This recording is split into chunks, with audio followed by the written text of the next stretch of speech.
Welcome to Classic Game Room. One of the best things about Star Wars is the awesome spaceships featured here in Star Wars Starfighter. But is it as good as Rogue Squadron?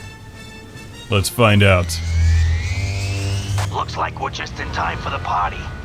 Just in time for 2001's Star Wars Starfighter, a game I played years ago on the PlayStation 2 and really enjoyed, but upon revisiting it, I've decided that it's about average for Star Wars games. It's not great, but it's not awful either. It's right in the middle.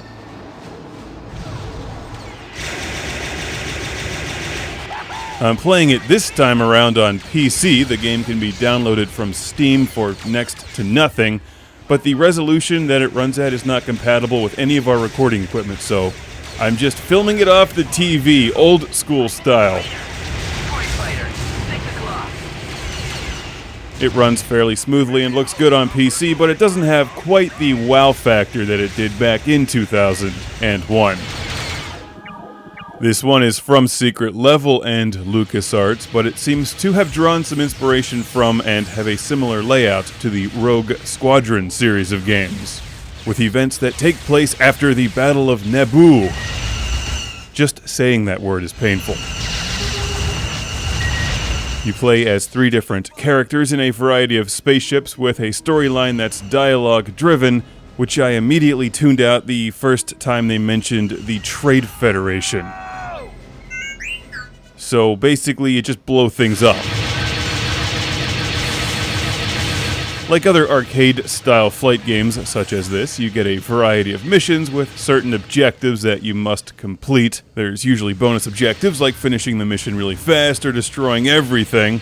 And it has the trademark Star Wars music and sound effects. But something about the game is lacking. It's hard to put a finger on it because I liked this a lot back in 2001. It was one of the first PlayStation 2 games I bought, and I thought it was really cool. And it's not bad, it just doesn't have quite as much personality as the Rogue Squadron series, which I've since played.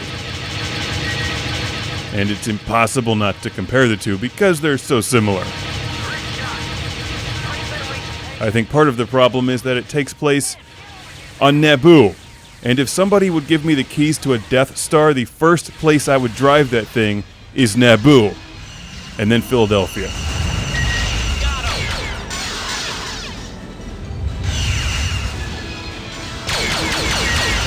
That one is for all my friends in Philly. I'll give you guys ample warning if I ever do get that Death Star. Has anyone else ever wondered how much it costs to fill the tank on that thing? Like, what's the MPG of the Death Star? Does it take diesel? Well, don't worry about it. There's no Death Stars in this game. It's all Episode 1 era stuff. I'd really rather fly X-Wings. Star Wars Starfighter also received an Xbox release, and the sequel is Star Wars Jedi Starfighter. If you can find them for a couple bucks, they're not bad. There's some good challenge, fun missions, and a lot of things to destroy.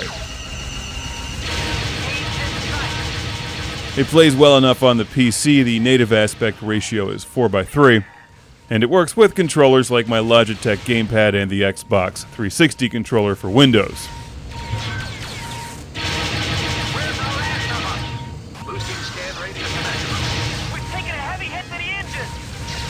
It's Star Wars Starfighter. Like a lot of Star Wars games, it's okay. If it didn't have the Star Wars license, it would be immediately forgettable.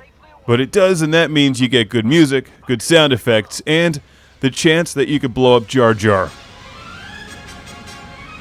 Like, you never know when he might just jump out of a hole in the ground and be like, "Mooey, mooey," and then you can just suck him into a jet intake.